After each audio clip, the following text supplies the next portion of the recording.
శ్రీ గురుభ్యో నమ శ్రీమాత్రే నమ. జై శ్రీమన్నారాయణ అండి. ఈరోజు మనం చాలా ఆరవ భావం లోపల కుజుడు ఉంటే ఎలాంటి ఫలితాలు వస్తాయి అనేటువంటి విషయాలను మనం తెలుసుకుందాం. అదే కుజుడు మేషం నుండి మీనం వరకు 12 రాశుల్లో ఉంటే ఫలితాలు ఎలా మారుతాయి? ఆరవ భావం అంటే రోగాలు, రుణాలు, శత్రువులు, పోటీ, ఉద్యోగం, సేవ, కోర్టు వ్యవహారాలు, రోజువారీ బాధ్యతలు వంటి విషయాలను సూచిస్తుంది. కుజుడు అంటే శక్తి, ధైర్యం, పోరాటం, వేగం, భూమి, సాంకేతిక నైపుణ్యం, సహనం. అందుకే ఈ ఆరో భావంలో కుజుడు ఉండటం సాధారణంగా శత్రువులను ఎదుర్కొనే శక్తిని, పోటీని తట్టుకునే సామర్థ్యం ఇవ్వగల స్థానం.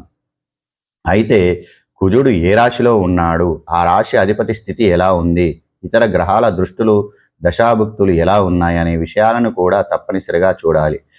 ఇప్పుడు ఆరో భావంలో కుజుడు ఉంటే మేషరాశిలో కుజుడు మేషంలో కుజుని స్వరాశి కాబట్టి ఇక్కడ కుజునికి మంచి బలం ఉంటుంది. ఇలాంటి జాతకాలు పొట్టితత్వము, ధైర్యము, నిర్ణయాత్మకంగా కలిగి ఉంటారు. శత్రువులను ఎదుర్కొనే శక్తి ఉంటుంది. ఉద్యోగంలో పోటీ ఉన్నా వెనక్కి తగ్గకుండా ముందుకు వెళ్ళే స్వభావం ఉంది. Police, defence, engineering, technical, medical stores వంటి రంగాల్లో ఆసక్తి ఉండవచ్చు. అయితే కోపం, తొందరపాటు నిర్ణయాలు, మాటల్లో తీవ్రత తగ్గించుకుంటే మంచిది. ఆరో భావంలో వృషభ రాశిలో వృషభంలో కుజుడు ఉంటే పట్టుదల, కష్టపడి పనిచేసే స్వభావం కనిపిస్తుంది. పోటీ పరిస్థితుల్లో ఓర్పుతో ముందుకు వెళ్ళే సామర్థ్యం ఉంటుంది. ఉద్యోగంలో బాధ్యతలు ఎక్కువగా ఉన్నా వాటిని ఎదుర్కొనే శక్తి ఉంటుంది. ఆర్థిక విషయాలు కష్టపడి సంపాదించాలనే ఆలోచన ఉంటుంది. శత్రువుల విషయంలో తొందరగా స్పందించకుండా వ్యూహాత్మకంగా వ్యవహరిస్తే మంచి ఫలితాలను పొందవచ్చు.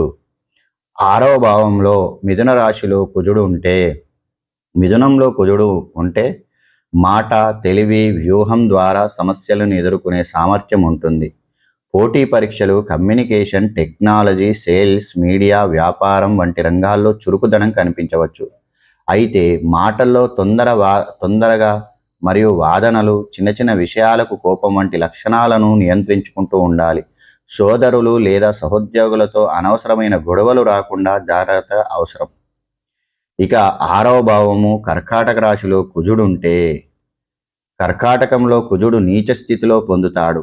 అందువల్ల ఇక్కడ కుజునికి శక్తి కొంత అస్థిరంగా వ్యక్తమయ్యే అవకాశం ఉంటుంది.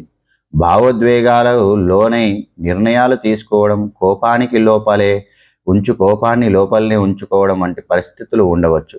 ఉద్యోగంలో ఒత్తిడి వచ్చినప్పుడు తొందరగా స్పందించకుండా ప్రశాంతంగా వ్యవహరించడం మంచిది. అయితే నీచభంగం, శుభగ్రహాల దృష్టి, ఇతర బలాలు ఉంటే ఫలితాలు గణనీయంగా మారవచ్చు. ఆరవ భావము సింహరాశిలో సింహంలో కుజుడు ఉంటే ధైర్యము, నాయకత్వ లక్షణాలు, పోటీ మనస్తత్వం పెరుగుతాయి. తాను అనుకున్న పనిని సాధించాలనే పట్టుదల ఉంటుంది. ఉద్యోగంలో అధికారులతో లేదా సహోద్యోగులతో పోటీ ఏర్పడినప్పుడు వెనక్కి తగ్గిపోవచ్చు. పోటీ పరీక్షలు, పరిపాలన, పోలీస్, రక్షణ, నాయకత్వ బాధ్యతలు ఉన్న రంగంలో ఆసక్తి కనిపిస్తూ ఉంటుంది. అయితే అహంకారం, అధిక కోపం, మాటల్లో ఆధిపత్య ధోరణిని తగ్గించుకుంటూ ఉండాలి. ఇక ఆరవ భావంలో కన్యా రాశిలో కన్యలో కుజుడు ఉంటే సమస్యలను విశ్లేషించి పరిష్కరించేటువంటి శక్తి ఉంటుంది. చిన్న విషయాలను కూడా గమనించే స్వభావం ఉంటుంది. ఉద్యోగంలో క్రమశిక్షణతో పనిచేయడానికి ప్రయత్నిస్తారు. Medical, engineering, computer, technical, accounts, పరిశోధన వంటి రంగాల్లో ఆసక్తి ఉండవచ్చు. అయితే ప్రతి విషయాన్ని ఎక్కువగా విశ్లేషించడం, ఆందోళన చెందడం తగ్గించుకోవాలి. ఇక ఆరవ భావంలో తులారాశిలో తులలో కుజుడు ఉంటే పోటీ, భాగస్వాముల ఉద్యోగ సంబంధాలు ముఖ్యంగా ప్రభావితం కావచ్చు. ఎదుటివారు సవాళ్లు చేసే ధైర్యం, ఎదుర్కొనే శక్తి ఉంటుంది. వ్యాపారం లేదా ఉద్యోగంలో ఇతరులతో పోటీ ఎక్కువగా ఉండవచ్చు. న్యాయం కోసం పోరాడే స్వభావం కనిపించవచ్చు.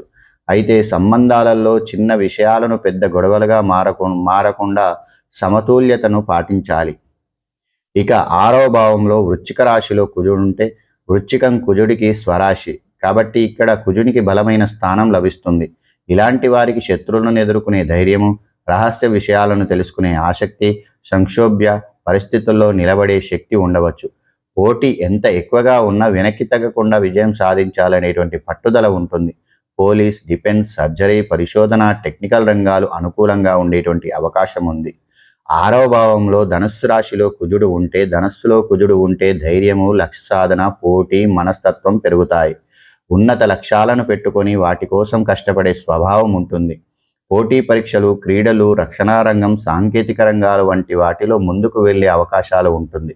అయితే తన అభిప్రాయమే సరైనదిగా పట్టకుండా ఇతరుల అభిప్రాయాలను కూడా గౌరవించడం మంచిది. 6వ భావంలో మకర రాశిలో కుజుడు ఉంటే, మకరంలో కుజుడు ఉచ్చస్థితి పొందుతాడు.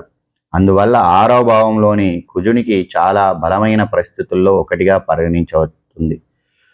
పోటీని తట్టుకోవడం, కష్టపడి పనిచేయడం, శత్రువులను అధిగమించడం, ఉద్యోగంలో బాధ్యతలు నిర్వహించడం వంటి విషయాల్లో మంచి శక్తి ఉంటుంది. కష్టాలు వచ్చిన వాటిని ఒక్కొక్కటిగా పరిష్కరించుకుంటూ ముందుకు వెళ్ళే స్వభావం ఉంటుంది. Defence, police, engineering, management, technical రంగాల్లో మంచి సామర్థ్యం చూపించవచ్చు. ఇక 6వ భావంలో కుంభరాశిలో కుజుడు ఉంటే, కుంభంలో కుజుడు ఉంటే కొత్త ఆలోచనలు, సాంకేతిక నైపుణ్యం, పోటీని ఎదుర్కొనే శక్తి కనిపిస్తుంది. టెక్నాలజీ, ఇంజనీరింగ్, నెట్వర్కింగ్, పరిశోధన, సంస్థాగత సంస్థల్లో ఉద్యోగాలలో ఆసక్తి ఉండవచ్చు. అయితే సహోద్యోగులతో అభిప్రాయ భేదాలు రాకుండా మాట్లాడే విధానంలో జాగ్రత్త అనేటువంటిది అవసరం. సమాజం కోసం పనిచేయాలనే ఆలోచన కూడా ఉండవచ్చు. ఇక 6వ భావంలో మీనరాశిలో కుజుడు ఉంటే, మీనంలో కుజుడు ఉంటే భావోద్వేగము, అంతర్గత శక్తి, సేవాభావం కలిసి వస్తాయి. సమస్యలను ఎదుర్కొనే శక్తి ఉన్నప్పటికీ కొన్నిసార్లు నిర్ణయాలలో స్పష్టత అనేటువంటిది లేకపోవచ్చు. సేవారంగం, వైద్యరంగం, ఆధ్యాత్మిక సంస్థలు, పరిశోధన వంటి రంగాలపై ఆసక్తి ఉండవచ్చు. ఇతరుల సమస్యలను తన సమస్యలుగా భావించి ఎక్కువగా బాధపడకుండా తన లక్ష్యాలపై దృష్టి పెట్టడం మంచిది. ఆరోగ్యపరంగా 6వ భావం ఆరోగ్య సమస్యలు, వ్యాధులు, రుణాలు, శత్రువులను సూచిస్తుంది. కుజుడు ఇక్కడ ఉండడం వల్ల శరీరంలోని వేడి, తొందరపాటు గాయాలు లేదా చిన్న చిన్న ప్రమాదాలు సంబంధించిన సూచనలు కూడా కొన్ని జాతకాలలో కనిపిస్తూ ఉంటాయి. కానీ కేవలం 6వ భావంలో కుజుడు ఉన్నాడని మాత్రమే చూసి నిర్దిష్టించి వ్యాధి వస్తుందని చెప్పడము, ప్రమాదం జరుగుతుందని చెప్పడం సరైనది కాదు. లగ్నం, లగ్నాధిపతి, 6వ అధిపతి మరియు కుజుని బలం, శని, రాహుకేతు ప్రభావం, చంద్రుని స్థితి, దశాభుక్తి వంటి అంశాలను కూడా పరిశీలించుకోవాలి. ఆరోగ్య సమస్యలు ఉంటే జ్యోతిష్యాన్ని, వైద్య పరీక్షని ప్రయత్నంగా తీసుకోకుండా అవసరమైనప్పుడు వైద్యులను కూడా సంప్రదించడం మంచిది. కాబట్టి 6వ భావంలో కుజుడు చాలాసార్లు పోరాట శక్తిని, పోటీని ఎదుర్కొనే సామర్థ్యాన్ని, శత్రువులపై సాధించే ధైర్యాన్ని ఇస్తాడని జ్యోతిష్యపరంగా భావిస్తూ, ఈ వీడియో నచ్చినట్టయితే లైక్ చేయండి, షేర్ చేయండి, సబ్స్క్రైబ్ చేయండి. ఇందులో ఈ కుజుడు ఎవరికైతే 6వ స్థానంలో ఉన్నాడో చెప్పినటువంటి విధంగా 10 పనులు ఉన్నాయో లేవో అనేటివి కామెంట్ రూపంలో తెలియజేయండి. నన్ను ఆరాధిస్తున్న మీ అందరికీ కూడా కృతజ్ఞతలు. జై శ్రీమన్నారాయణ.